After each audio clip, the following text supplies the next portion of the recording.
Just a couple of things before we get Barry onto the virtual stage up in front here.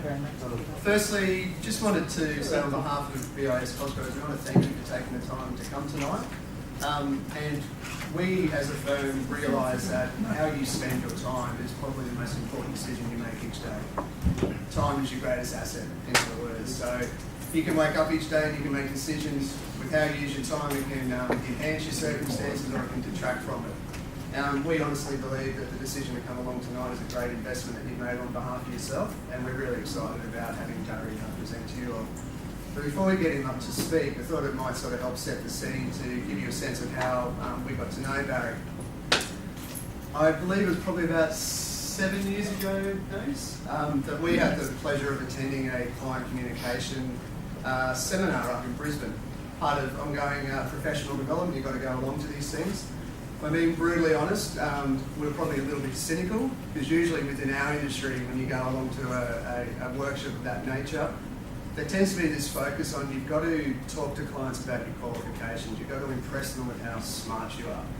Now obviously we were concerned about that, but when Barry got on the stage, we knew pretty much straight off the bat that we were dealing with a different presenter. Probably more importantly, we were dealing with someone that was talking our language. Barry had this ridiculous idea that it's getting to understand how clients think and feel about their stuff, their financial circumstances, if I can put it in those terms. That is far more important than what their stuff actually is. Now I know from looking at the crowd tonight, we've got a whole diverse range of circumstances. Now you can have the traditional well-off rich individual, and you can have somebody that feels like they're on the bones of their backside struggle street day in, day out.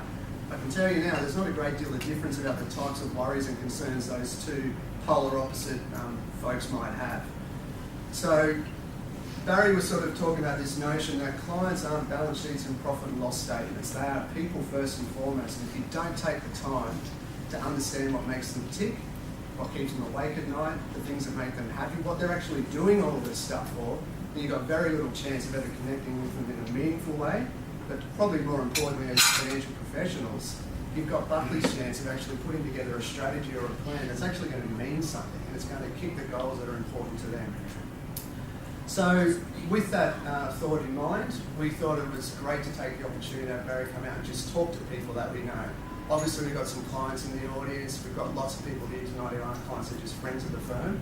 Because tonight is not about us, BIS Cosgrove, it really is just an opportunity to give back, which is something that we did pride ourselves on. So with that in mind, I'd like to ask you to put your hands together and clap, not just put them together. Barry LaValley. Now, as I start to talk, you'll recognize that I'm not from here. I'm Canadian, so please don't say that I'm a Yank. Nobody in Canada wants to be American. One thing that Justin didn't say was that I also do an awful lot of work around the world in the area of retirement. Over the past 22 years, my company, and myself particularly, have researched extensively on what retirees do and what they don't do. My educational background is in psychology.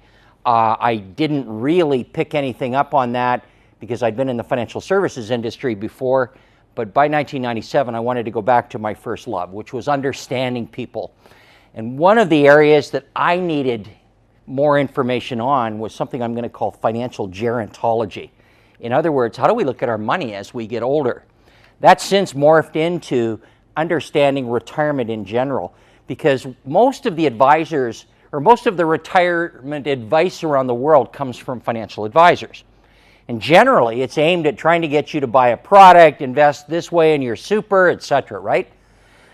And I recognize that was wrong, because it supposed that people really understand what retirement is and what it's not.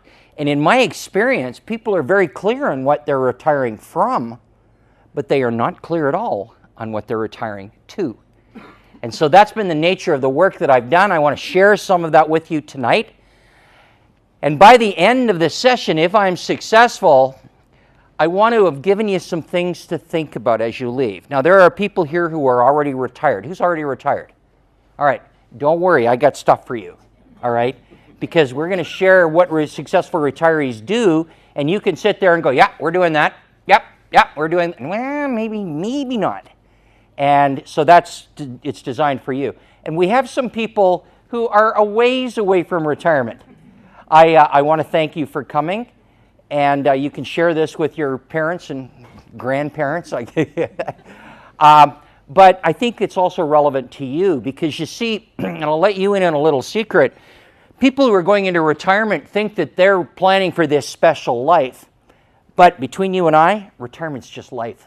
It's the same way you guys had planned at your age, but they think that it's bells and whistles and skyrockets and a 30-year long weekend. It's not. So I just want you to know that, but I also have things for you because it's a great way to look at your life and plan for this next stage. I want to give you a better understanding of retirement. And retirement is not the graduation from working to no work. In fact, many Australians will continue to work in this phase of life. I just want to put this in perspective. And that's that when we talk about retirement, we are talking about from the time you're here in this room and make the decision that you're going to move to whatever you think the next phase of life is, and when you die. Now, I don't know if there are people in this room that didn't know that there is an inevitable end to this. Like you guys all know that what happens at the end, right? You don't know when, but you know what happens at the end. So really, we're trying to manage from where we are now, how we feel, all of our excitement through the various stages of our life, okay? So a better understanding of retirement, and then when you walk away, is the retirement picture any clearer for you? So that's really my goals in being able to give you this information. Now, I think it's best for us to think about what retirement is and what it's not. So I'd like you to think, when you think about your retirement, what vision comes to mind? Now, you guys aren't retired? Okay, so this will be the interactive portion of this. When you think about retirement, what vision do you have? Not worrying about money as much. Not worrying about money? Boy, they've got you well trained, haven't they? You've got a good advisor. Yeah, yeah. I met your brother this morning when I was there. It's my plumber. Yeah. What other vision? What do you have as a vision? I guess there's a part of your life where you're working really, really hard, and then this next phase, you may still be working, but maybe not as many hours. Not as many hours, so choice, right? You've got choice. Foot off this. Okay, good. When you think of retirement, what vision comes to mind? Lots of free time. Lots of free time. Yeah, to enjoy the things that you really are important to you. Okay. A lot of new things? Yes. Okay. All right, because you got free time, right? Yeah. All right. What was your... Oh, sorry. Go ahead. Sorry, learning, educating. Learning, educate... Yeah, but that's work, though, right? No, not if you like it. I had a doctor friend of mine in Victoria, British Columbia, and he retired at age 65. He was a GP. And when he retired, he's always been interested in art history. So he found out you could take art history courses at the University of Victoria in British Columbia. And this semester, he is in Tuscany with his wife because that's where the courses are. Now, I don't know, that's not so bad. You know, and I'm thinking, wow, does that work? And get this, they're taking cooking classes at night because as she figures it, she's cooked for 40 years. Why shouldn't he learn how to cook? So that's what they're doing. Okay, now they've pushed it a bit too far. Yeah, it's too far. It's too far. All right, couple more. Being retired to you, what's it mean? Means being able to do anything that you've always wanted to do Mm-hmm. and have the time to do it. And have the time. Rather than being busy doing something else. Yeah. Pretty common theme. Would you agree with that? Yeah, absolutely. Oh. Having the time to do what you want to do. Have the time to do what you... Would that include work? A little. A little? A little? How many people here have no intention whatsoever of working in retirement? Of any kind? No, you can put up... I'm sorry. Okay, no, all right. Just keep that in mind. Anybody else? No intentions of doing any kind of work? Well, that's work, isn't it? Work's volunteering. How about work where you've decided you're going to work in your yard and you're going to build that, that's work. Work is going back to school. Work is, in the community somehow. Work might be part-time work, doing something you like. So we got to think about various ways that we can still stay engaged. And that's a theme that I want you to remember as we go forward. Now, I think we can all agree that this is not our parents' retirement. In May, and we were comparing notes today, in May I'm going to be 65. Now, as I think about 65, I'm thinking, you know what? I am closer to death than I am to Woodstock. And that is I look, you know how I know that I'm getting older? 70-year-old women are becoming so much more attractive to me than they've ever have been before. You know, who knew? But the fact is that I am getting older, and we have to deal with this, but us getting older is a lot different than when our parents were this age. How many people here remember your parents at the age you are now? All right, now, matter of perspective, I know. But did they not seem an awful lot older than we are? Okay, all right, now go with that, because they aren't really that much older, but we perceive that they were so much older. The definition that they operated under, which, by the way, first started in the United States with the passage of the U.S. Social Security Act in 1935, and they set 67 as the date you would start receiving Social Security. Now, Australian pension plans you can date all the way back to 1908, but in the U.S., this 65 became a demarcation point because they dropped it from 67 to 65, and forever since, 65 is the point at which you are now old. All right, now, we talked about this, but do you feel particularly old? You also are going to be 65. No way. All right, you feel 65? How old do you feel? 45. Okay. All right. Yeah, I don't want to be 18 again, though, do you? No, not a chance. So, again, when they retired, they had this vision that you retire because you're young, or you're old. You retire because you're taking somebody's job, particularly a younger person. You retire because basically at 65 you're useless. And you retire because you deserve to live out your golden years. That's where we got the whole vision of retirement. In fact, let's listen to Dennis Hopper. Your generation's definitely not headed for bingo night. You still have things to do, right? You have dreams. There's no age limit on dreams. There's no expiration date. In fact, you could write a book about how you're going to turn retirement upside down. You're going to write a book about how you turn retirement upside down. This isn't just moving into perpetual beach time. This is an opportunity.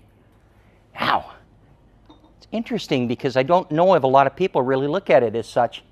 I don't know if they think about some of the things that they might be able to do, or look at it as a chance to take that person that's 45 or 18 or 30 and take that person into this next phase of life.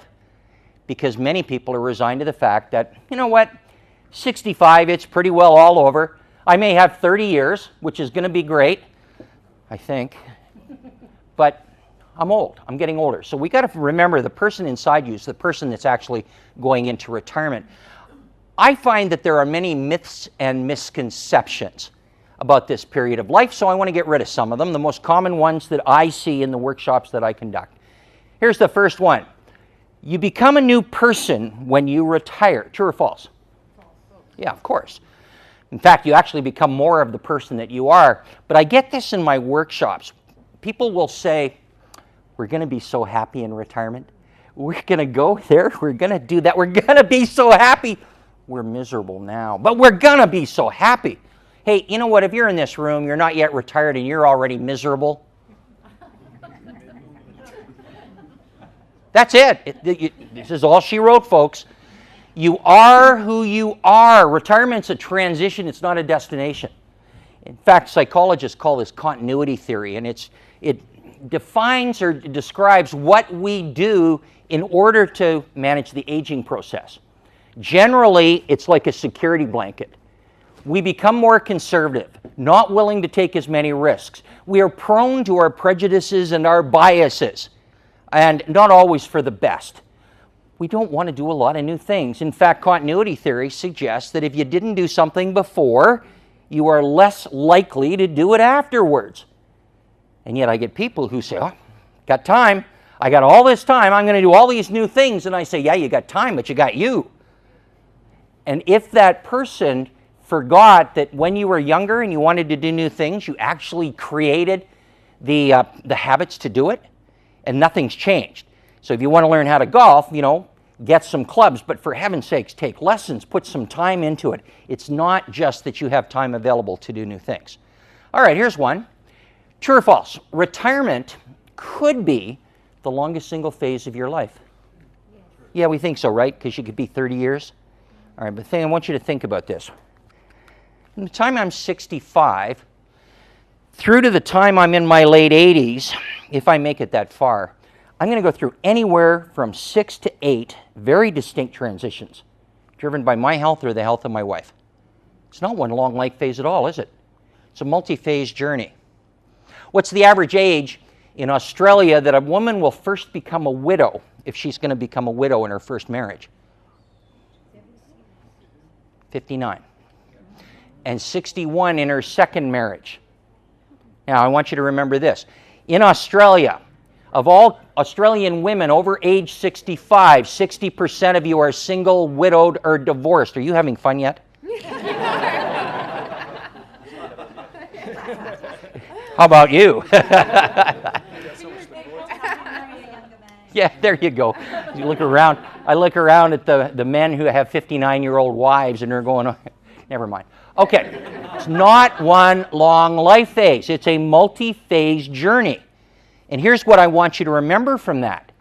In retirement, this phase of life, you want to do as much as you can, as quickly as you can, and hope you can do it for 30 years. You never put anything off in retirement, because this is what life gives us at this point in our life. I just want you to keep that in mind. Here's one. Retirement is just like a 30-year-long weekend. It's great leisure. It is. I love Saturdays and Sundays because it's a break. I love weekends and holidays particularly because it's a break. Let me ask you this. If you have leisure 7 days a week, 365 days a year for 30 years, where's your break? You know, you're saying, what do you mean, where's my break? It's leisure. But leisure is sweet because it's a break from something. The human condition is the more we do the same thing over and over again, it just becomes boring. And that's the same with leisure. In fact, it's called the paradox of leisure. So I want you to keep in mind that the paradox of leisure basically says, you know, maybe you should look at work as a break from leisure. And work doesn't have to be for pay. It can be those other things that we talked about. All right, how about this? True or false? Retirement is actually good for your health. You say no. Okay? False. How many people think it's good for your health? You're shaking you're the same person that wants perpetual leisure. Can you come up here for just a second? No. Don't like to play, eh? Okay. All right, I got something for you. All right, let's be clear because I don't like to get up here and do pop psychology. The number one killer in retirement is retirement. All right? I want us to be clear on that. And you're saying, oh, come on. Basically, I'm going to live to be 100, and after all, I don't have the stress of work. This is going to be good, but that's not what the studies suggest.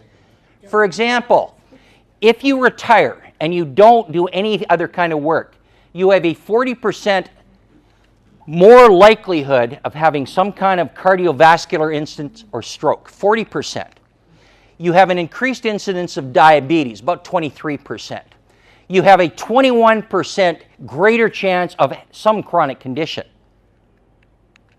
And if you do not work, your overall memory scores 25% less than somebody who works. And then the last one, dementia. Something we are going to face. For every year past the age of 60 that you work, you decrease your likelihood of dementia by 3.7% per year. Now think about this for a minute. 3.7% per year. Dementia is something that we are going to face more and more, and it's going to be one of those societal issues that we're all going to have to deal with. Not all of us will have dementia, but this is a big issue. So let me ask you again, how many people feel that retirement is actually good for your health? Human beings, and let's be clear on this, human beings are not meant to do nothing. So having said that, now you might say, well, that throws that vision of retirement out. But does that really mess up what you think you might be able to do at that period of time? I don't think so. I don't think it is. Because you can do the kinds of things that keep you engaged in life and keep your brain going. Remember, use it or lose it. And keep yourself feeling relevant, which is the mark of successful retirees. Now, one more, true or false. The key to a successful retirement is having enough money to enjoy your life. Show of hands. Money? How many people? Just one hand will do, ma'am. All right. Now, we do a lot of survey work. When you survey people who are not yet retired, and you say, what is the key? Generally, throughout the audience, they will say, yeah, money. Because everybody knows if you've got enough money, everything else looks after itself, right?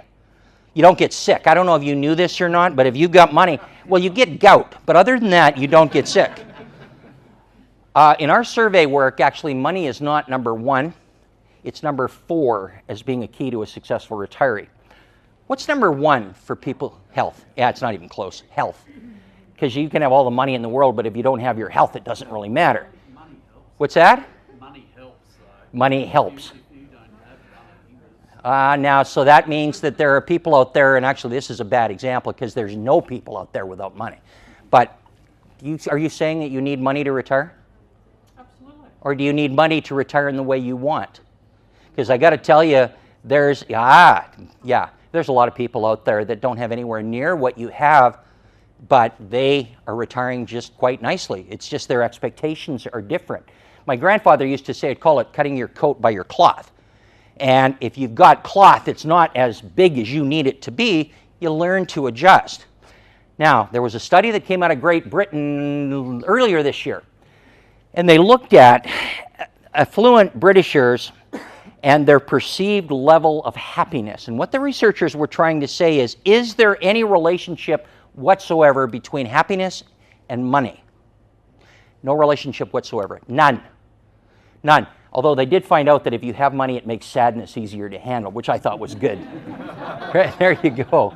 But again, if you think that it's just money and all you need is your number, well, take a look at this. Hey, Clark, what you got there? It's my number. It's the amount I need to save to retire the way I want. Is that your number? Yeah. Oh, is it? It's just a guesstimation. How do you plan for that? Well, I blindly throw money at it and hope something good happens. So you really don't have a plan? I really don't. Do you know your number? It was written, the book was written in the 1990s in the U.S., and it was called Do You Know Your Number? And the purpose of the book was to help you calculate what your number would be, and after that, everything should be bliss. Now again, and then to speak to you, I don't disagree with what you say on money, except, did you know that your spending in retirement, it is very heavy in the first 3 years of retirement. We find that people tend to spend like drunken sailors in the first 3 years. Right, go here, do that, buy this. At the end of 3 years, you look at each other and go, well, that was fun. And then you settle into a pattern. Your spending goes down by somewhere between 1% to 3% until healthcare becomes an issue. Now you're saying, hang on, you're in Australia. What do you mean healthcare becomes an issue? It's not what the government programs pay, it's the out-of-pocket expenses. It is nursing costs, aged care costs, drug costs, mobility aids, all of those things that don't get covered that you have to start paying. In fact, at the end of your life, 90% of your lifetime expenses, out-of-pocket expenses, come in the last 5 years of your life. All right? So we call retirement spending a smile. Heavy at the front end, heavy at the back end. And in the middle, profligate spending is not normally what you do in retirement. It does allow you, though, to do the kinds of things you want to do. And so you want to sit down and say, all right, let's establish what we want to do, and then let's figure out how that factors into the cost. Now, getting older is really one of those things that I think we all have to deal with. I've touched on that just a little bit, and I'm going to go back ahead of this for a second. So did you know we lose our vision in our mid-50s generally? We start to lose it. We start to lose our hearing in our mid-40s, our touch in our mid-50s, our taste in our mid-60s and our smell in our 70s. Did you know that for somebody who is 70 years old, they only have about 30% of the taste buds that they had when they were 30 years old? That's why so many seniors use a tea and toast diet. Can't taste anything anyway. A lot of salt in order to be able to taste things. Hey, welcome to getting older. The fact is, we are, and there are things, no matter what kind of shape you put yourself in, there are things that just happen. It's called senescence, which is the natural course of aging. So as we deal with this, I think a lot of people think, okay, physically, I'm going to work on my physical. But really, as we've said earlier, it's the mind that needs work first, and how the mind can heal the body. So we want to make sure that we focus on that. Such great shape. Now I can feel it all slipping away. You're getting old. I'm not old. You're not young. This is the way it goes, Davis. One day it dawns on you that you're starting to get old. Then it dawns on you that you are old. Then it dawns on you that every second that ticks by is just another inch that you've dragged your tired carcass towards your own cold grave. Then one day, stuff stops dawning on you. Because you died. Are we done thinking motivational speak? Okay, so we're supposed to be old. Now, things don't always work like we remember them working. And one of the things that gets me, and eyesight's an issue, but short-term memory. How many people are maybe thinking that they might getting dementia a little early? Yeah, there we go. Short-term memory, pretty common. Pretty long-term memory is still there, but it's the short-term memory that gets you. Now, my wife and I are roughly the same age, and her short-term memory is going too, which has some comical aspects to it. Picture this, about 6 months ago, we're at the movie theater, and maybe 15 minutes into the movie, she taps me on the shoulder. She says, didn't we see this again? Or did before? And I said, we'd seen it before. That actually wasn't what bothered me. What bothered me was why it took us 15 minutes to figure that out. Welcome to getting older. So we've got this idea and what we can do. We've got to handle the aging process, and the fact that in Australia, and the same in Canada, the US, by the way, 2/3 of all Australians over age 70 are limited in their mobility by 2 or more chronic conditions. So as we get older, there are things that just start to hurt. And what happens is they can get in the way of all of these great plans that you have. So let me share a small story. Not long ago, I had a woman and man who came up to me in one of my workshops. And she tells the story. Her and her husband had a retirement plan. They had all the vision, they had the money, everything was looked after. 65, he retires. She had already retired earlier. Their daughter phoned them on retirement and said, Mom and Dad, I need a favor. She's a single mother. She lives 1,000 kilometers away. She has two children. She says, I want to go back to school and finish my degree. Do you guys think that you could take a couple of years, move to where we are, or where the family is, and look after the kids so I can go back to school? The mother said, absolutely. I could do this for you. This is something I can do. So, yeah, they move there. And about a year and a half after they get there, he has a stroke. No retirement, no plans. Now, he can still move around, but they're not going anywhere. Now, you could say, yeah, but look at what she did for her daughter. And I'm saying that's great. But I mentioned to you, especially if you're in a couple, if you're both in good health, hey, give her, go do it. Because we can't take anything for granted. And I'm not trying to be morbid here. I'm just trying to say, this is just life. It's just a fact. So as you look to the future, you want to think about what are the issues that we really should plan for. Now, I know that through the generosity of BIS Cosgrove, that they brought me here, and I really want to focus on some aspects of the financial issues that you want to focus on, because I think these are important, but they're important for you who have already retired and you who have not. I think there's 5 things you want to focus on as you think of your life going forward and your money. You want to figure out, how do I help and protect my family? How do I enjoy and protect my lifestyle? How do I plan ahead for life's changes, the expected and the unexpected? How do I create a sense of financial comfort so I can sleep at night? And how do I build a legacy? Not just when I'm dead, but right now. So those to me are the 5 issues that you want to consider as you're making your plan, and that should be the foundation of your retirement plan. Now, there are all sorts of solutions. There's investment management, tax planning, estate planning, insurance, all those things. But generally, I'll put everything that you need in those 5 categories. And that really is how you want to look at your life and your money and how they relate. I'd also like you to think in retirement and in any stage of life about how your move to this next phase of life is going to affect the various life areas that you have. Now, you could have 15 life areas, but I think generally there's probably 7 or 8. I'm going to say 7 for purposes of our discussion.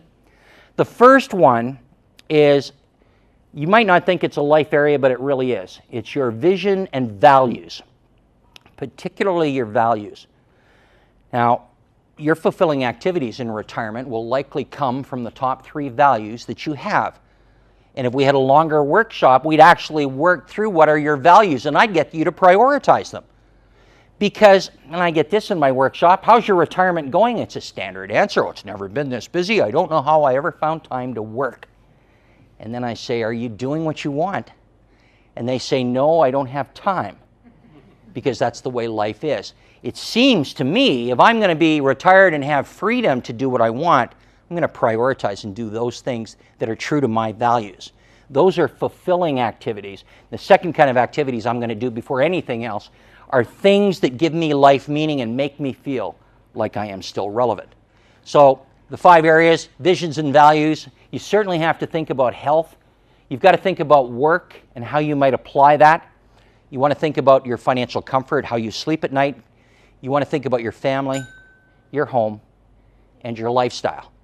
So again, just think in those terms. It gives you a pretty good framework to plan, but that's not much different for you, is it? Those are your life areas too. So, I think that you can start early, you can start late, but that's the way I would look at making this plan. Now, we want to be happy in this next phase of life.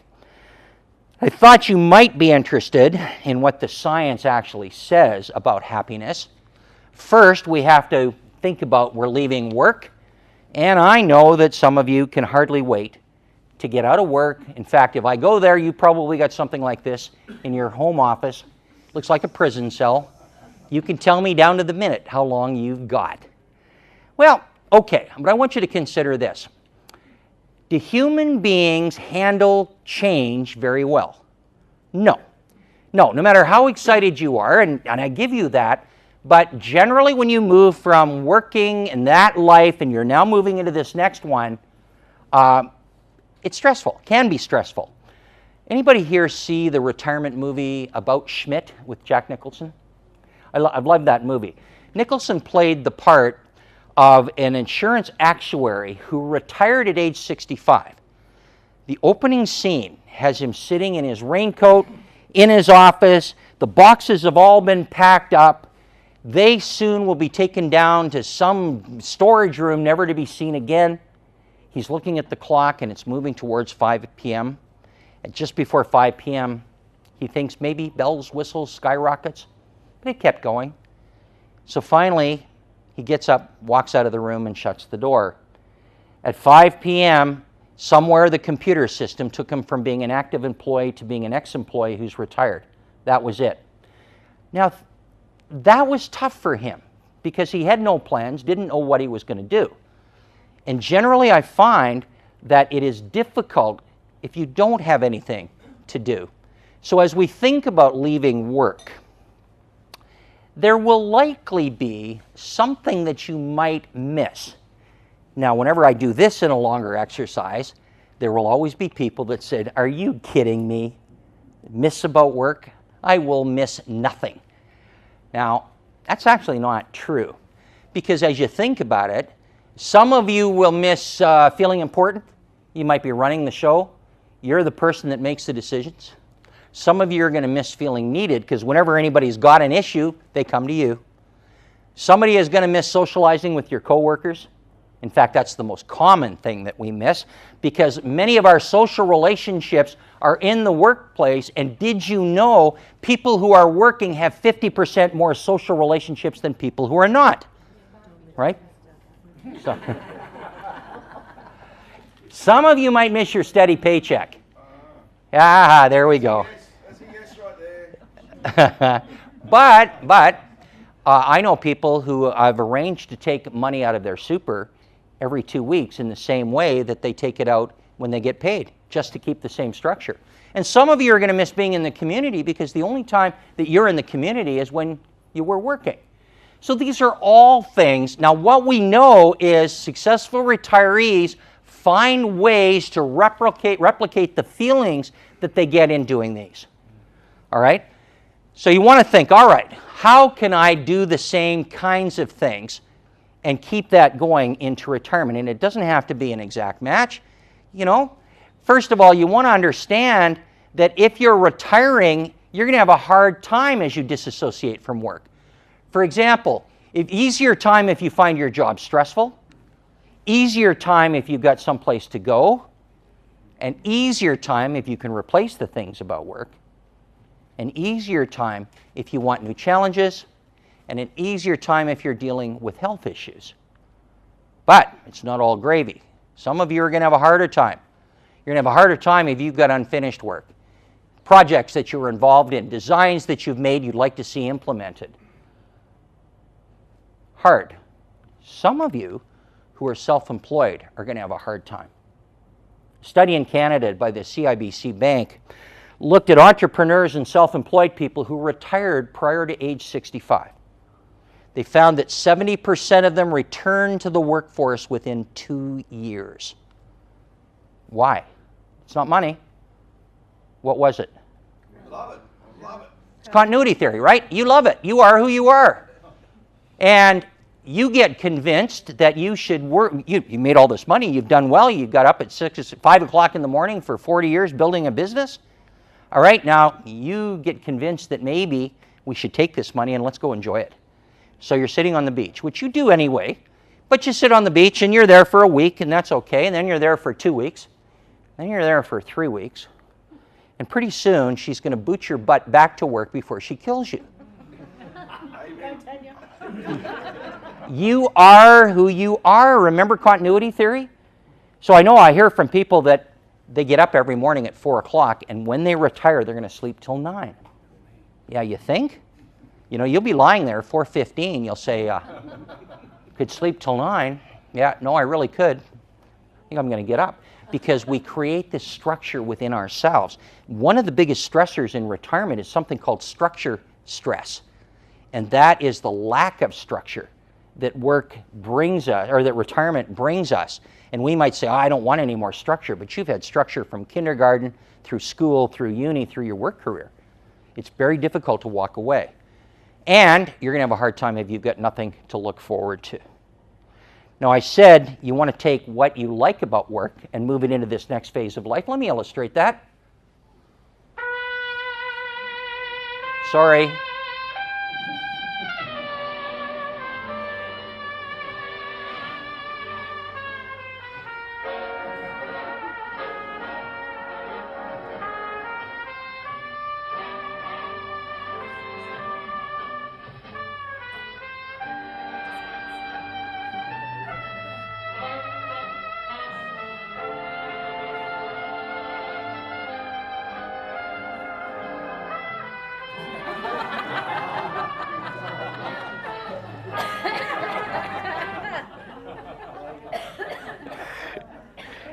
We talked earlier about work possibilities, and I want you to keep this in mind, because as you build this next phase of your life, you want to think about how can I do the kinds of things that really engage me in a number of different areas.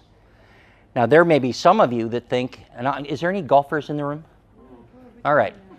How about 300 rounds of golf a year? Cool. A little bit excessive. A little bit excessive. I belong to one of the few golf courses in Canada where you can actually play 12 months a year. At least you could before global warming. And we've got people who retire there and they want to golf every day. They're like the U.S. Postal Service. Rain, sleet, snow, they're out on the golf course. Most of the time they're married, which apparently is not an issue. In fact, we play golf every Saturday with Charlie. Charlie is 75 years old. World's worst golfer, but we love him because he's one of those guys that's just a hoot on the golf course. So we're out one Saturday, and he's hitting balls out of bounds and in the water, in the bushes. Finally, about the 5th hole, he slams another ball out of bounds, and he puts his club down. He said, "If I wasn't married, I'd quit this game." So, what are the keys to a happy retirement, given everything that I've said? Well, let me share with you what they are. We want to prepare our mind for retirement to make ourselves happy. And the issues we should think about are these: optimism versus pessimism. People who are optimistic do better in retirement than people who are pessimistic. People who look at the glass half full as opposed to the glass half empty. People who can find a silver lining in anything that happens to them. These people tend to do a lot better because they create the positive hormones by being optimistic. Now, optimism is something that not everybody shares, because this is also a time in our life when things start to change, and you could be pessimistic. Your work career is over, your relationships with your friends are changing, you're changing. This could drive you nuts. So before we go further, we have to get ourselves over that. You are who you are. And the fact is that at your age, you have all sorts of opportunities. Now, there are pills and creams and salves and gels that you can use, I suppose, but really, your desire to be young, your ability to be young, comes from inside, and that's where the optimism comes from. The second issue is, are you self-directed or other-directed? All right, self-directed. This is called locus of control in psychology. People who believe that they can control their own happiness, that they can make the life that they want. As my father said, if it's to be, it's up to me. They don't sit around saying, "I'm so miserable, I'm so bored." Fix it, because self-directed people fix it.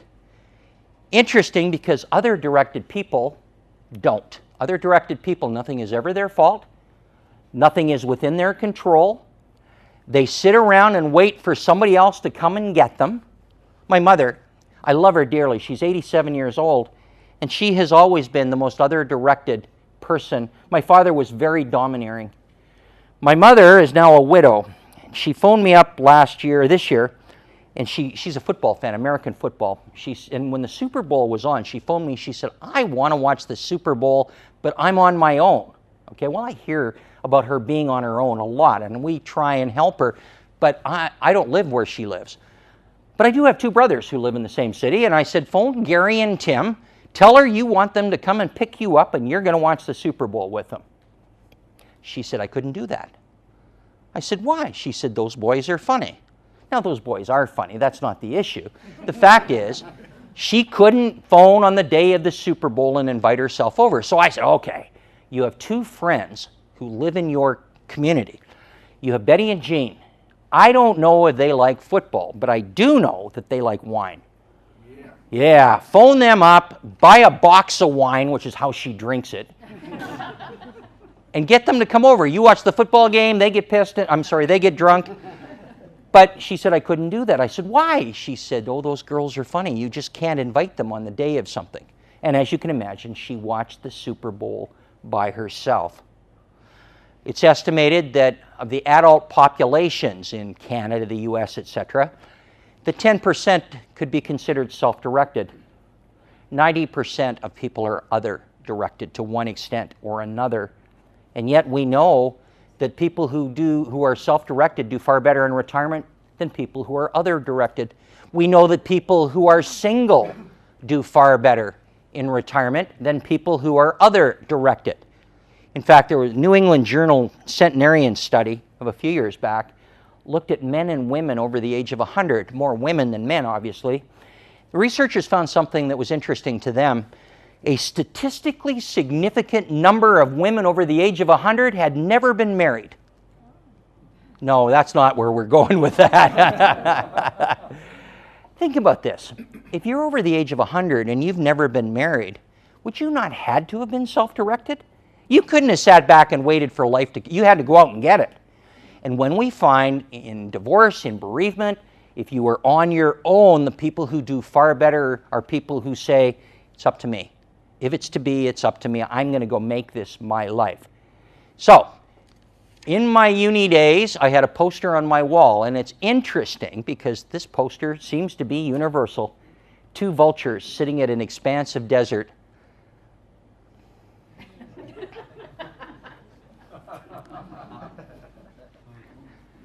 All right, here's the third one. And this explains a lot about healthy aging.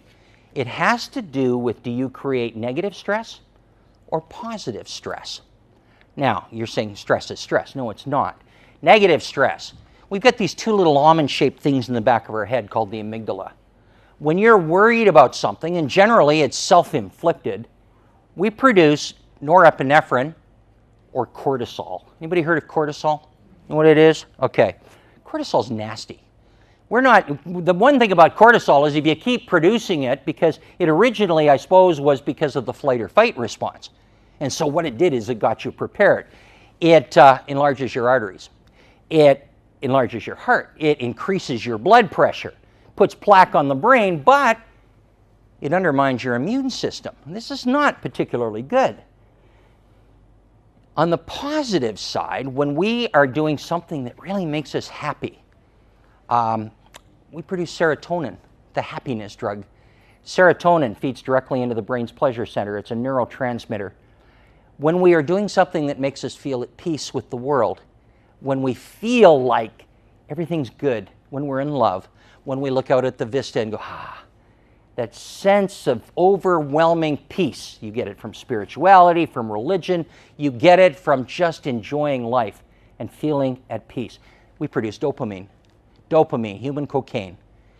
And it also goes to the brain's pleasure center. Now, whether retirees realize they're doing it or not, successful retirees do more things in their life to create dopamine and serotonin than they do to create norepinephrine and cortisol.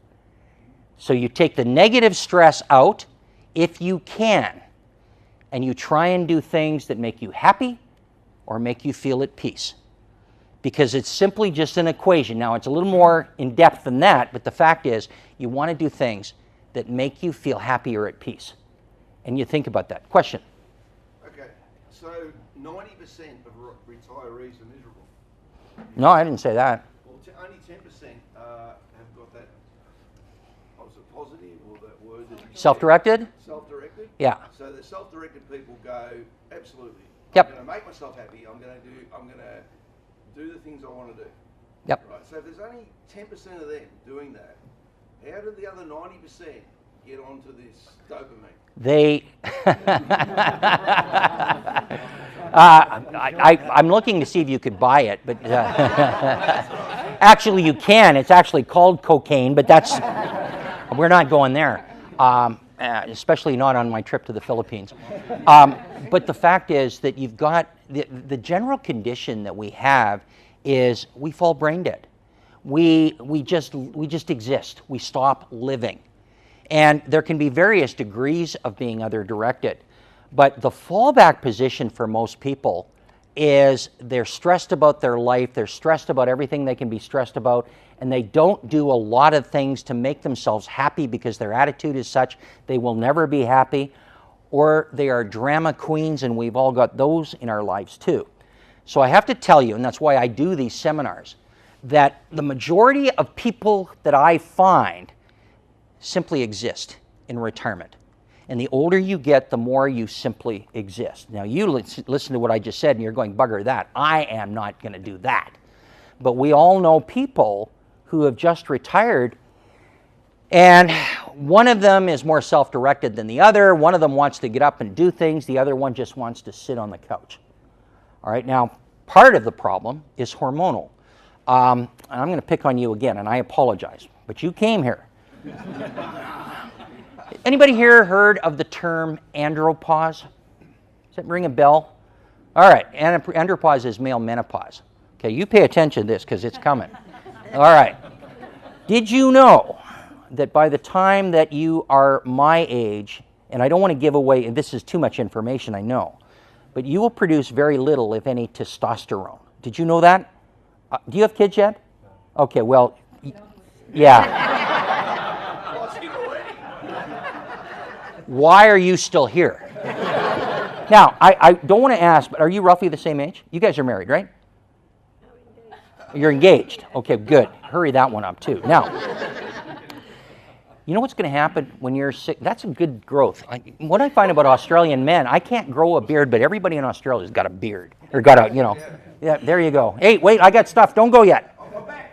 Yeah, but this is my best line. Look, prostate issues are not my problem. Did you know that by the time you get to be my age, you will stop shaving and you will start? Did you know that?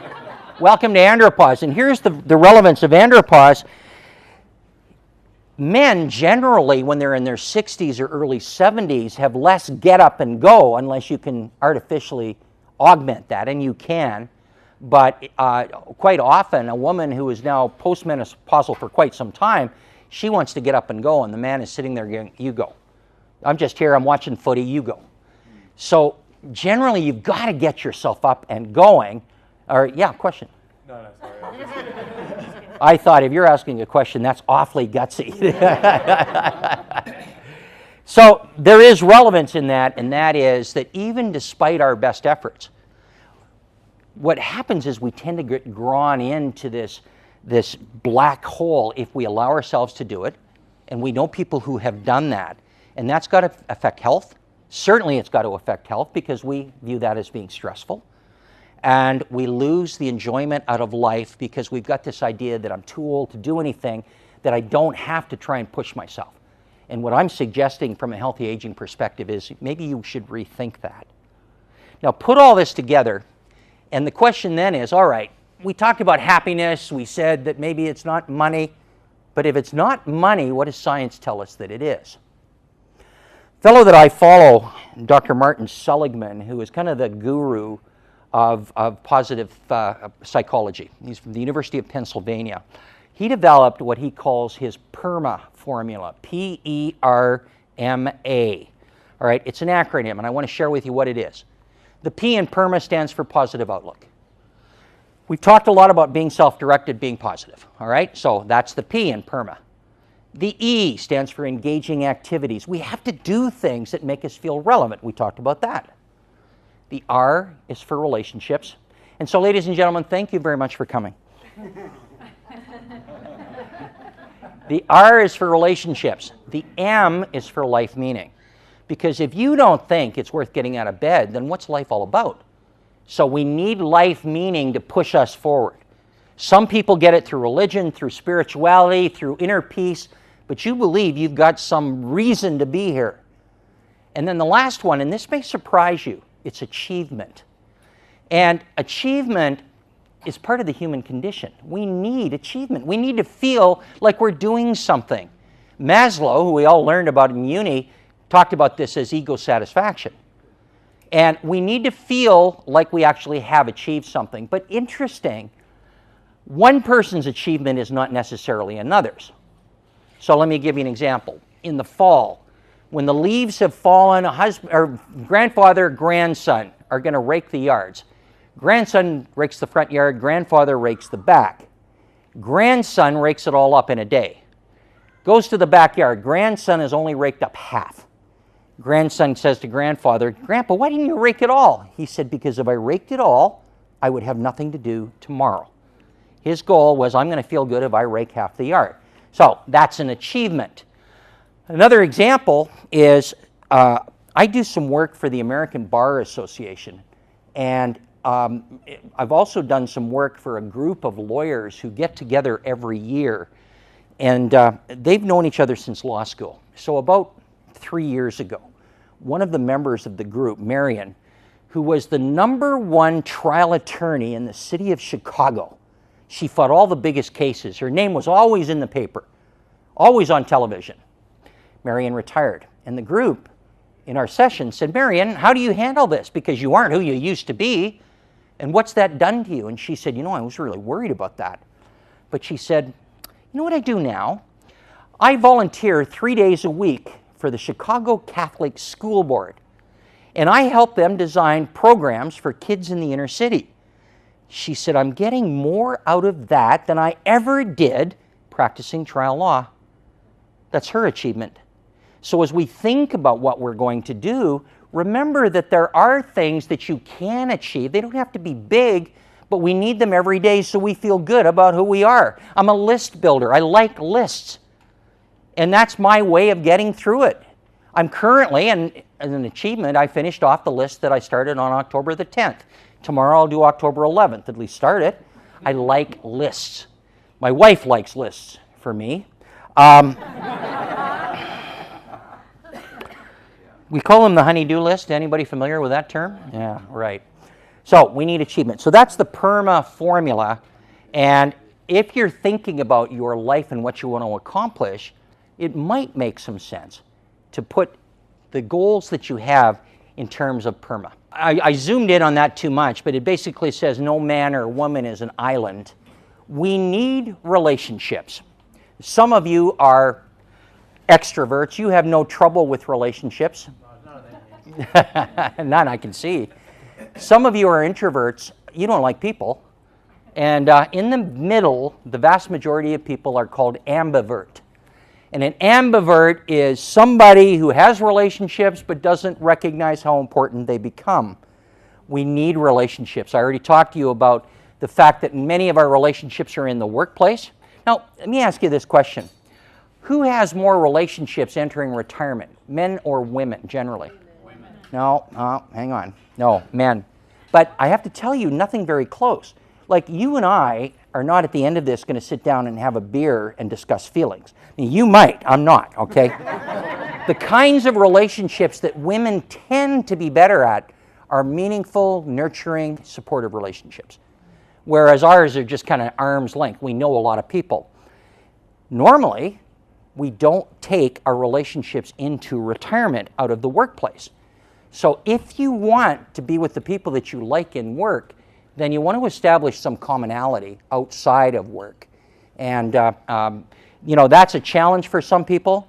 The introverts, I remember doing a session and there was a fellow who was in his 50s, he was on his own, and he said the thing he's looking about most forward to in retirement is he doesn't have to deal with people. Yeah, he looked at my audience and he said, in fact, I hate people. And I thought that was gutsy because he's talking to people when he's saying that. So, if you are ambivert, understand, your friends will die, your friends are going to move away, your interests will change, and yet we want to keep having people into our life. I'm saying be open to it. Because normally in a couple, one of you is open to relationships and drags the other one along. Come on, we're going to see the neighbor. I don't like the neighbors. I don't want new. I got lots of friends. You have 2 friends, Well, 2 friends is all a man really needs. So we need people that we can share things with. A dog, yeah, exactly. Yeah, he was one of them. So we want to keep building relationships going forward. Let's focus on family for just a minute. Have you noticed as we get older how dysfunctional families actually get? My sister and my mother don't talk. Now, I told you my mother's 87, but when my mother was 80, she decided she was going to date. It's the only self-directed thing that I ever saw her do. She was going to date. So she's dating a very nice 82-year-old man, okay, who has jet black hair. And he was the oldest 82-year-old I've ever seen, but he wanted to look the part. It was interesting because whenever it rained, you could tell he'd been to the hairdresser. Now, I felt good for my mother, but here's the problem between my mother and my sister. My mother doesn't have any money, and apparently the boyfriend didn't have any money either. And this bothered my sister because as she said, Mom, you're attractive. You can go get anybody. Why would you get somebody who is poor? And so that caused the problem. Let me ask you a question. This has been bothering me for 7 years. Smoke them if you have them. I don't know if I made a mistake the first time they came to visit us, my mother and her boyfriend. What should have been the sleeping arrangements? Did you want them to sleep in separate rooms? Oh yeah, they're not doing that in my house. My house, my rules. Okay, so family can be a challenge. I think there are some essential conversations. We're not going to be here forever. And one thing that's really important to us is our family. Sure would be nice to hear from them once in a while. They never go. Or visit. If you're between 50 and 75 and have children who ignore you, then call RBC today. RBC showed us how to teach our kids a lesson by saddling them with as much debt as possible. And a Mercedes. And a monkey. Basic funerals these days can cost $10,000. Screw that. We're going out in style, kids. And you can't have the Mercedes when we're gone, because we're being buried in it. Why leave behind for ungrateful family members when you can enjoy it all now? Thanks to RBC Vengeance, our kids are screwed. Yeah, not in time when Bill's gone. He'll totally be dead. Sorry, kids. To talk to an RBC Vengeance representative today, call 1-800. You cannot actually get that product at BIS Cosgrove. I just want to let you know that. Okay, I think we need some conversations with family. And here's what I would find as being the conversations we got to have. I believe we should talk to them about what our travel plans are, what we plan to do in retirement. Let them know, because for those of you who are retired, have you noticed that your adult children think because you're retired you're not doing anything? Right? It's like we pay $1,000 a month in daycare and you're not doing anything. I could save $1,000 a month. Here, you look after your grandkids. Yeah, well, there you go. You want to talk to them about the involvement with grandkids. How many people want to leave the Gold Coast to be closer to your grandchildren? No. Don't all answer at once. Yet there are a lot of people who want to do that. Now, I know that you have a show, an American show here called Everybody Loves Raymond, that they still play. Being close to the grandchildren didn't exactly work out in that family. If you want to move to be closer to the grandchildren, understand that the grandchildren should actually want you, and that you're not getting involved close to your son and daughter-in-law. Because as one woman put it to me, she said, when we lived 1,000 kilometers away and they had a fight, we didn't know about it and we didn't care. But now we're living next to them, and when they have a fight, my husband and I stay up all night worrying about it. They've gone to bed, they don't care anymore, and we worry about it. So you can't live your kids' lives. Potential moves, upsizing, downsizing. Let them know what you plan to do. The thing I worry about is the number of adult children who are moving back because they can't afford to get a home and they're going to move in on you. Let them know what your plans are in that regard. And it might include, and I'll put this in square feet as opposed to, but it might include getting a place that's 1,100 square feet with no room for visitors. You know, no spare room. No, turn it into an office. No spare room. Can't put you up. No, not on the couch. Yeah, we don't have a couch. Health issues they should be aware of. And these are things that you should share with them if it has maybe a long-term implication. Now, it's going to be different for all of you, but I think we should let them know what we might be going through and the potential for caregiving. And we normally think about caregiving or aged care when it comes to our parents. But how about aged care for you? Think about that for a minute. First of all, have you priced out what that might cost? Did you realize that if something else doesn't get you, that close to 100% of us who live past 90 are going to need it? And that about 80% who live 50% past age 80 are going to need some form of aged care? So, chances are pretty good if something else doesn't get us, we might need aged care. If that's the case, have you got money aside for that? Have you looked at what you want to do? And do you have an enduring power of attorney, everybody, something that acts on your behalf when you can't? And it should be registered so somebody can't come along and change it. So you can't do that here? Okay, you can, okay, all right. But that's something that you might want to think about. Now, we know that we need to talk about estate planning issues. Only 36% of Australian boomers and Canadian and American, have an up-to-date will. And few have thought about an estate plan and what they need to do there. So I think this is something, don't let it wait. It's something you can do early, and you sit down and you figure out what plans do I need to put in place. It's certainly something to talk about. We have an estate lawyer here. It's something to talk about BIS Cosgrove. We've got people that can help you and let you know what you can do, should do, can't do. So, do you have anything you want to add on that one? I am working on a registered power of attorney, but you definitely should have a power of attorney. Yeah. One of the difficulties you have with powers of attorney is don't choose someone who's of the same generation because they'll lose their marbles just as if... Don't choose somebody of the same generation because they'll lose their marbles at the same time you will, right? Hey, that's great advice. Okay.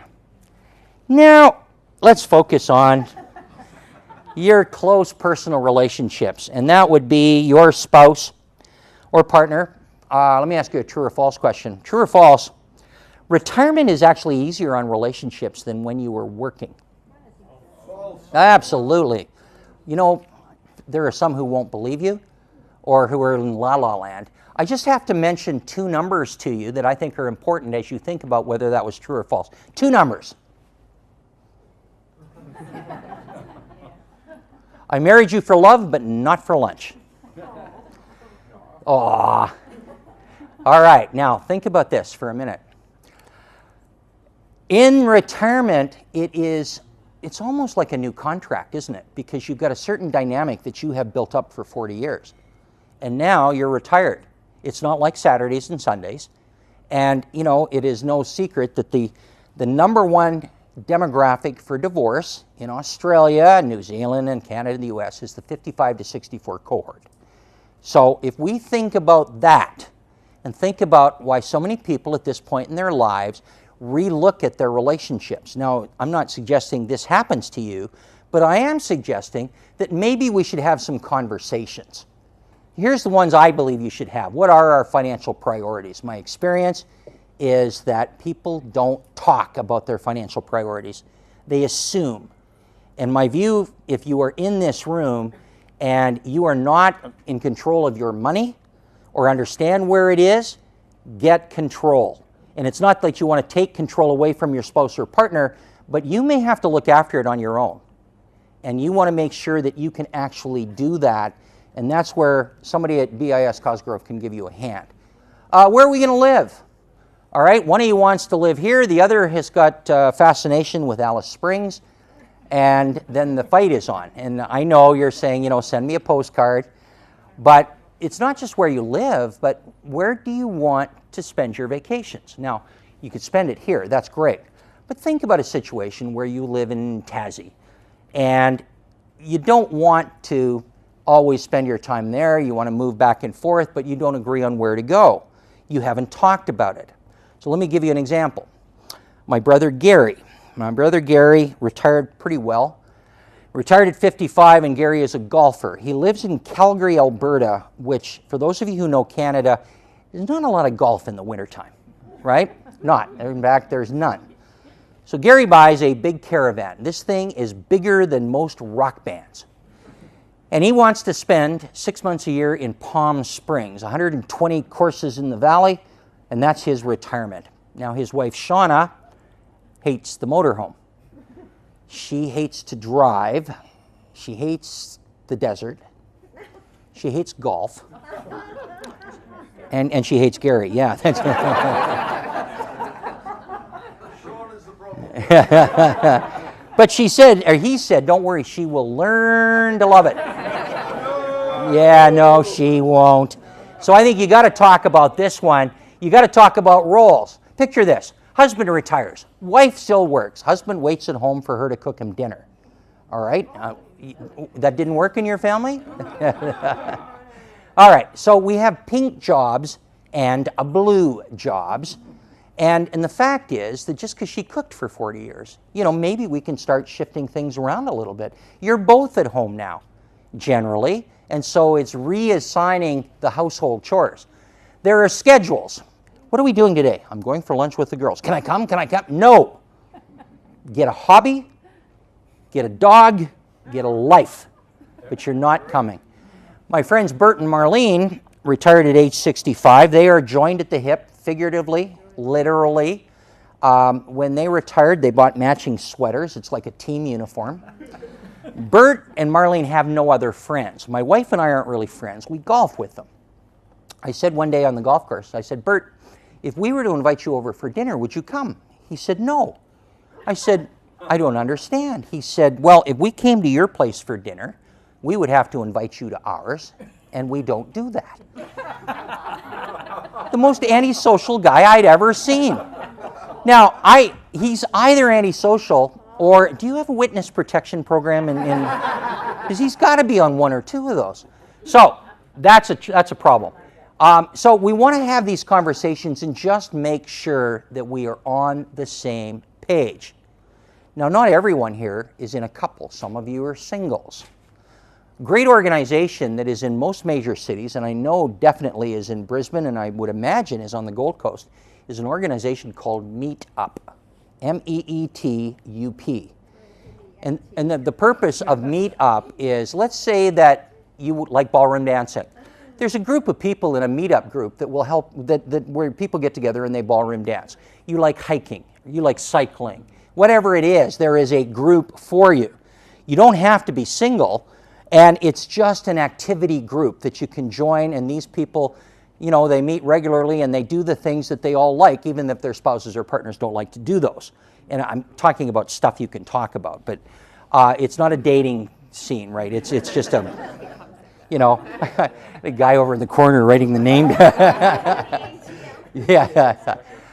What we find, as I said this to you earlier, is that singles tend to do better if they are self-directed, but also don't despair. You're going to despair anyway, but if you're on your own and you've decided you're going to take control, one of the things I don't recommend is you immediately leave the workplace or you move, because if you take a look at what we find to be stressful, losing a partner is stressful enough. Moving is, you know, in the top 5, and leaving work is also very high. We don't want that. And generally, your workplace is the source of a lot of your social connections. So you want to kind of keep those. What we find is this is also a good chance to work with your advisor, build a relationship with them so that they can help you through this, and that at some point when you decide you're coming out the other side, you're going to be ready for it. So again, you're going to handle being single on your own terms, and some of you it's going to take longer than others. The sad fact about this conversation is it could happen to all of us. And actually probably will.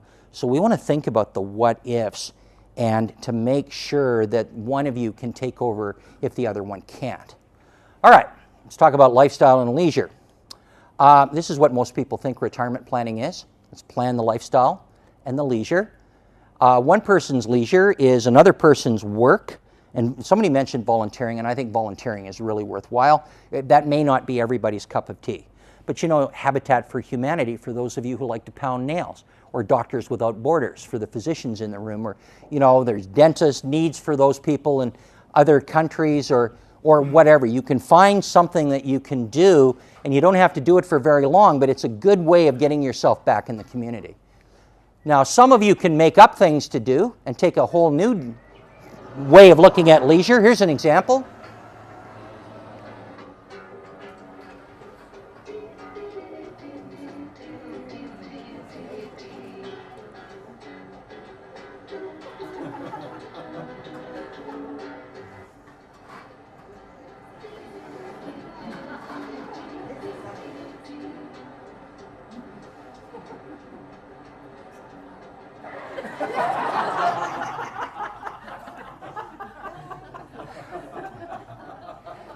The best kinds of activities that you can do in retirement from a mental health perspective are called flow activities. And what a flow activity is those things that we do where we lose track of time and space.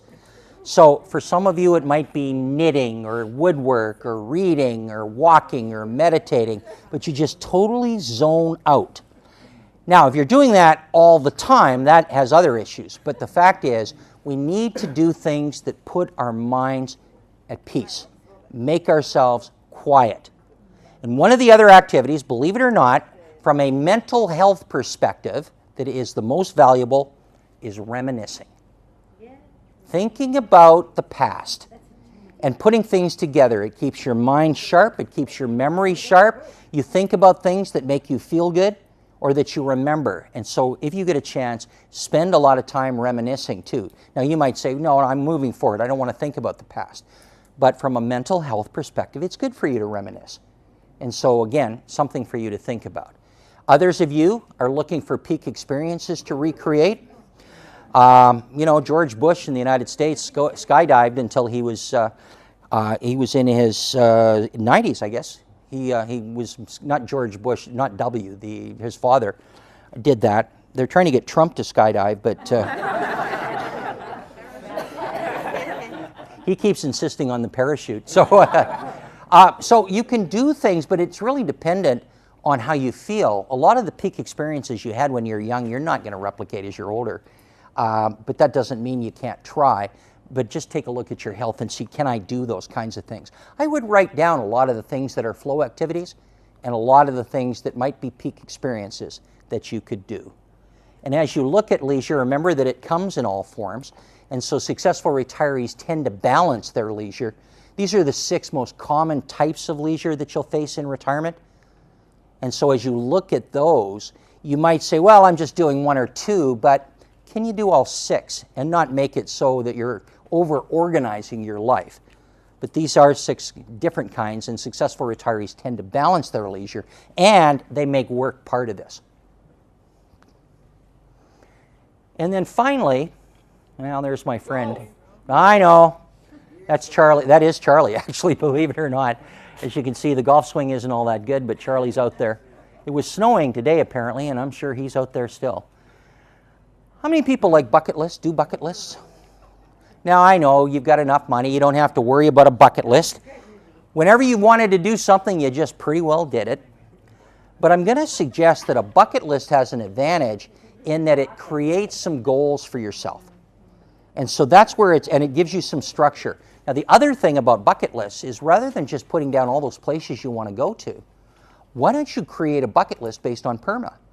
If PERMA is a key to happiness, then why don't we try and do things in each of those areas? Well, here's what I want to do short term, here's what I want to do midterm, here's what I want to do long term. All right, a couple of more comments. Your home. I said to you earlier that that's going to change. You're going to go from here to downsizing potentially to needing aged care. So, your home should always work for you. So I want you to think of the place that you live in now.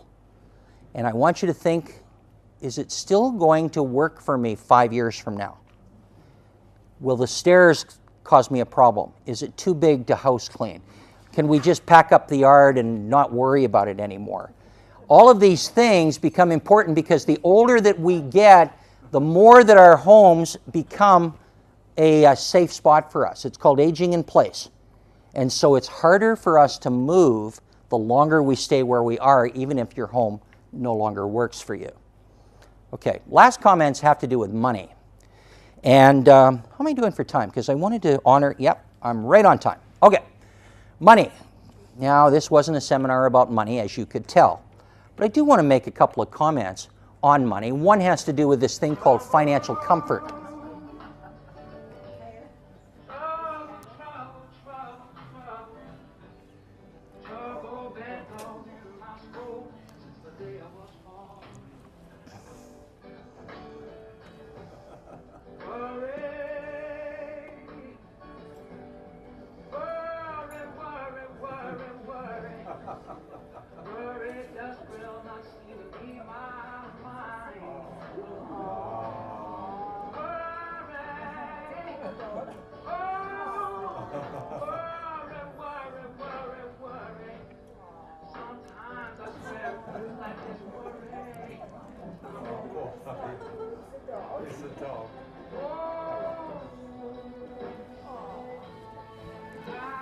When it comes to things you care about, leave nothing to chance. Your advisor can give you control and give you financial comfort because you can work with them to build a plan. Now, your advisor isn't just there and isn't there just to sell product. In fact, today's advisor, the successful ones, are people who don't work on product. What they talk about are the needs, the concerns, the opportunities that you have. And we want to sit down with them, and they'll give you 3 things basically. They're going to give you clarity, helping you clarify what you should plan for or think about. They're going to give you insight based on their knowledge of you, and they work with you as a partner. At this point in our life, that becomes really, really important for us. And I know that some of you might think that financial issues are going to be investment management, tax planning, etc. But I believe that you have these 5 issues, and we talked about those at the outset. So we've come full circle. Your issues financially are going to be, how do you help and protect your family? How do you protect and enjoy your lifestyle at a time when life tends to want to change? How about achieving financial comfort so you can sleep at night? Building or planning for the expected and the unexpected, and creating a legacy. This is where your advisors at BIS Cosgrove can help you.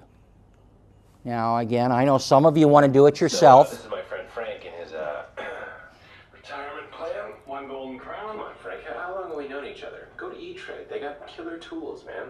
They'll help you nail a retirement plan that's fierce. 2 golden crowns. You realize the odds of winning aren't the same as being mauled by a polar bear and a regular bear in the same day? Frank! Oh, wow. You didn't win? I want to show you something. It's my shocked face. When you speak to your advisor, here's what I think you should be prepared to talk about. What your life needs, concerns, opportunities, and goals are. And open your mind to the possibilities. Your advisor is actually more like a coach than they are an advisor. And so you have a conversation with them. And you've already done that, because I know that you're the guests of BIS Cosgrove, and you've already built a relationship with them. But expand the conversation and let them expand the conversation.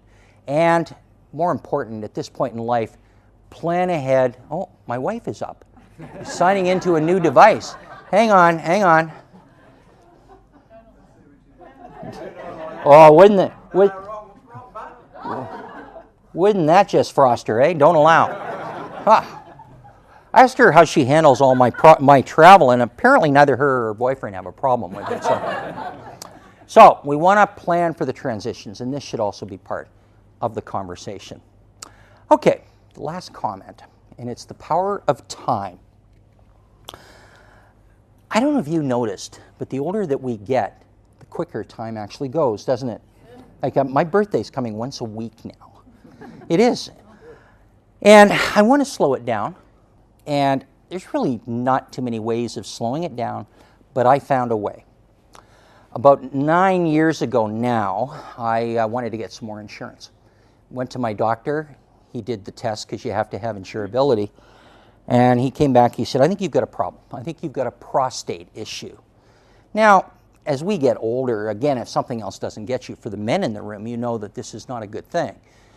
So he sent me to a specialist, and the specialist came back and said, we're going to do the biopsy. I got the biopsy results. I had prostate cancer. Yeah. And it wasn't just you could take the prostate out or put the radioactive rods or whatever they put in. It was called advanced prostate cancer, which meant they didn't know where it went. They just know that it's there. So they put me on hormone therapy. Hormone therapy turned me into a 56-year-old woman. My wife and I sat on the couch and compared hot flashes. That's what we did. I'm serious, we did. So fast forward to 4 years ago. 4 years ago, in a routine bone scan, it metastasized. Not a good thing. And in the case of prostate cancer, certainly not a good thing. It's like breast cancer or malignant melanoma in that prostate cancer, if it metastasizes, becomes systemic. So we had the conversation, how long? And the doctor said, or the oncologist said, I don't know, there's no way of telling. Maybe a year, 18 months. I've seen it go 24 months. So this is my death sentence. So we built a bucket list. And we said, okay, what are we going to do? And we put 15 things on our bucket list that we wanted to do. And then we looked at it and we said, do we really want to do that? Why don't we just get whatever we can get out of this period of our life? I didn't quit work because I enjoy it. The only thing that we did was, I have my Pebble Beach shirt. I played Pebble Beach. That's the only thing we did. And we just set out to try and enjoy life. Now, here's why I tell you this story. Now, obviously, I'm still here. They have done all sorts of new things in research and tried new things, and last year my scans came back clear. Now, I say this, thanks. I mean, we all go through this, right? Or not all of us, maybe, but we know people or we've done it ourselves. Here's why I tell this story, and this is the way I'd like to leave you closed. When I thought I was dying, I focused on living. And I wanted to slow time down, and I found a way to do it. The way you slow time down is that you stop and smell the roses. So we're talking about retirement planning and an investment strategy and creating cash flow and all that stuff. That's all well and good. But at the end of the day, it's enjoying the life that I live and the people that I meet and the love that I have in my life, despite she's obviously using more internet than I want her to. But it's those things where I really have figured out what is it I cherish, because when I thought I was dying, that was going to be important. And I've carried that through. That's the lesson that I have. That's what I want to leave you with. I don't have time to get mad at somebody. I don't have time to feel sick. I don't have time to waste. I just want to slow time down and enjoy it. That is, I think, our possibility for retirement. I really appreciate that you came out. Thank you so much for listening to me.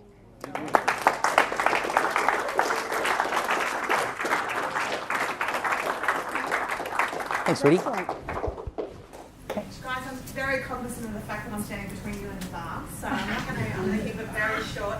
As Justin mentioned, seeing Barry 6-7 years ago kind of resonated with us, and I guess it pushed our firm in a new direction, and Brian, myself, Darren and Justin have all sort of pushed on with that, strategy, and that's how we like to run with things. So go, drink, eat. We're going to be around. Barry, staying? I am, absolutely. Okay, so then if there's questions and all that sort of stuff, then please just come and hit us one-on-one. Thank you. Thanks for coming.